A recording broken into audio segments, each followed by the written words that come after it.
Hello YT family, అందరూ ఎలా ఉన్నారు? నేనైతే చాలా బాగున్నానండి. అండ్ ఈరోజు స్పెషల్ డిష్ వచ్చి క్యారెట్ హల్వా, గజర్కా హల్వా అని కూడా అంటాం.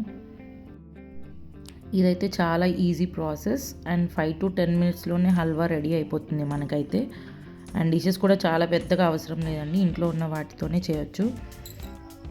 ఇది హెల్తీ డిషా కాదా అంటే కొంచెం థింక్ చేయాలి, ఎందుకంటే క్యారెట్, డ్రై ఫ్రూట్స్, నెయ్యి ఇదంతా హెల్తీ, కానీ మనం షుగర్ యాడ్ చేస్తున్నాం కాబట్టి కొంచెం థింక్ చేయొచ్చు. అండ్ షుగర్ ప్లేస్లో కొంతమంది బెల్లంని కూడా రీప్లేస్ చేస్తారు. అండ్ ఫస్ట్ నేనైతే ఒక 1/2 kg క్యారెట్ తీసుకున్నానండి. క్యారెట్ని ఇలా పీల్ చేసుకున్నాను. నేనైతే వాష్ చేసి కూడా చేసుకోవచ్చు, కానీ నేను తెచ్చిన వాటికి కొంచెం మట్టి మట్టిగా అనిపించాయి నాకు, అందుకే నేనైతే పీల్ చేసేసాను దాని కింద. అండ్ దీన్ని ఇలా తురుముకోవాలండి, ఆ క్యారెట్ మొత్తాన్ని. ఇలా తురుముకోలేని వాళ్ళు మిక్సీలో కూడా వేసి చేస్తారు, కానీ అలా అస్సలు టేస్ట్ బాగోదు, అంతా పేస్ట్ లాగా అయిపోతుంది. ఇలా తురుముకుంటే మాత్రమే బాగుంటుంది టేస్ట్ కూడా. అండ్ మనకి పట్టుకునేటప్పుడు కూడా, పంటికి తగిలేటప్పుడు కూడా బాగుంటాయి. అండ్ ఒకసారి చూడండి, ఇలా తురుముకున్న తర్వాత మాకు ఆ 1/2 kg క్యారెట్ అయితే ఇంత తురుము వచ్చింది. స్టవ్ను వెలిగించి నేనైతే ఒక కడాయి పెట్టుకున్నాను. దాంట్లో కొంచెం నెయ్యి వేసుకోవాలి మనం, కొంచెం ప్యాన్ వేడెక్కాక.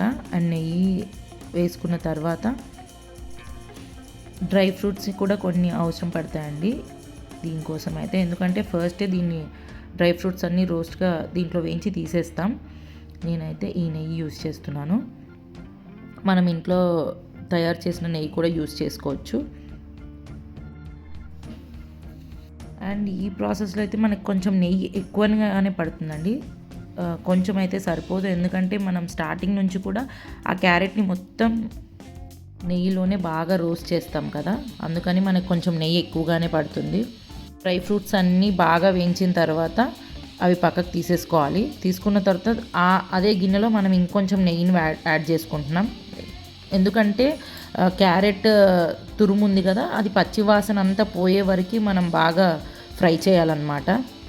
అండ్ క్యారెట్ కూడా 2 టైప్స్ ఉంటుంది కదండి, మనం రెగ్యులర్గా వాడేది అండ్ రెడ్ కలర్ది. చాలామంది ఈ హల్వా కోసం అయితే రెడ్ కలర్ క్యారెట్ యూస్ చేస్తారు. అండ్ అది యూస్ చేసినా ఇది యూస్ చేసినా మనకి పెద్ద టేస్ట్లో డిఫరెన్స్ అయితే ఏమీ రాదు, సేమ్ టేస్ట్ వస్తుంది. నేనైతే మనం రెగ్యులర్గా దొరికే ఈ క్యారెట్ మాత్రమే యూస్ చేస్తున్నాను. ఇప్పుడు మనం ఆ నెయ్యి బాగా హీట్ అయ్యాక ఈ తురుమునంతా వేసుకొని బాగా కలుపుకోవాలి, ఎందుకంటే ఆ పచ్చివాసన అంతా పోవాలి. అండ్ క్యారెట్లో కూడా కొంచెం వాటర్ కంటెంట్ ఉంటుంది కదా, అదంతా డ్రై అయ్యే వరకు మనం బాగా ఫ్రై చేస్తూ ఉంటాం అనమాట. ఇలా ఒకసారి ఫ్రై చేసుకొని మూత పెట్టుకొని ఒక 5 minutes సిమ్లో పెట్టి వదిలేయాలి. తర్వాత మళ్ళీ ఒకసారి ఓపెన్ చేసి చూసాక ఒకవేళ క్యారెట్ ఫ్రై అయిందో లేదో మనకు తెలిసిపోతుంది కదా. కొంచెం ఫ్రై అయ్యాక అందులోనే షుగర్, అండ్ నా దగ్గర కోవా లేదు కాబట్టి నేను యూజ్ చేయట్లేదు. అండ్ కోవా ఉంటే మాత్రం ఇంకా టేస్ట్ డిఫరెంట్, ఇంకా చాలా బాగా వస్తుంది. ఆ షుగర్ వేసినప్పుడే ఆ కోవాను కూడా యాడ్ చేసేస్తున్నాం. అండ్ నేనైతే ఇక్కడ ఫుల్ క్రీమ్ మిల్క్ యూజ్ చేస్తున్నాను, ఎందుకంటే టేస్ట్ కోసం. సో ఇలా అప్పుడే షుగర్ వేసుకున్న తర్వాత పాలను కూడా వేసేసుకుంటాం. వేసుకున్నాక చూడండి ఈ కన్సిస్టెన్సీ వచ్చింది కదా, ఇప్పుడు దీన్ని కొంతసేపు ఉడకనిద్దాం. అలా క్యారెట్ అంతా దగ్గర పడే వరకు ఆ వాటర్ అంతా చూడండి, వాటర్ అంతా పోయింది, ఆ క్యారెట్ అంతా కొంచెం దగ్గర పడింది. సో అప్పుడు మనం ఇందాక రోస్ట్ చేసుకొని పక్కన పెట్టుకున్న డ్రై ఫ్రూట్స్ ఉన్నాయి కదా, వాటిని ఇలా పైన చల్లుకుంటాం. చల్లుకున్నాక ఇంకొకసారి వీటన్నిటిని ఒకసారి కలిపేసుకొని ఇంకా క్యారెట్ హల్వాని సర్వింగ్ బౌల్లోకి తీసుకోవడం అనమాట. ఆల్మోస్ట్ మన క్యారెట్ హల్వా అయితే ఎండింగ్ ప్రాసెస్కి వచ్చేసిందండి.